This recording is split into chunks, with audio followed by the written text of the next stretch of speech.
দর্শক, গতকাল মঙ্গলবার ৩টা পর্যন্ত ২৪ ঘন্টায় চট্টগ্রামে ৪১২ মিলিমিটার বৃষ্টির রেকর্ড হয়েছে, যা গত ৪৩ বছরে রেকর্ড পরিমাণ বর্ষণের রেকর্ড চট্টগ্রামে। এই ভারী বর্ষণে পাহাড় এবং দেওয়াল ধসে চট্টগ্রামে ২ জনের মৃত্যু হয়েছে এবং ৫ জনকে বিভিন্ন হসপিটালে ভর্তি করা হয়েছে। টানা এবং ভারী বর্ষণে চট্টগ্রামের বিভিন্ন নিচু অঞ্চল প্লাবিত হয়েছে। আমরা এখন অবস্থান করছি কাপাসগুলাতে। কাপাসগুলার আশেপাশে যেগুলো শিক্ষা প্রতিষ্ঠান এবং বসত বাড়ি রয়েছে, দোকানপাট, সেগুলো এখন পানির নিচে।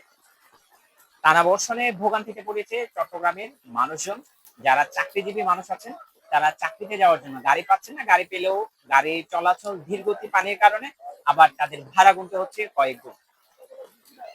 এছাড়াও চট্টগ্রাম ঢাকা থেকে কক্সবাজারগামী যে রেল ছিল, সেটি গতকালকে পানির কারণে চট্টগ্রামে আটকা পড়ে এবং সেটি পরবর্তীতে চট্টগ্রাম রেল স্টেশনে গিয়ে রাখা হয়েছে। আবহাওয়া অধিদপ্তর যেমনটি জানিয়েছে, আরো কয়েকদিন এই টানা বর্ষণ চলবে এবং চট্টগ্রামের নিম্ন আয় এবং সাধারণ মানুষ যারা রয়েছেন, তারা এখন চরম ভোগান্তিতে দিন পার করছে। এটি ছিল চট্টগ্রামের টানা বর্ষণের যে সর্বশেষ আপডেট।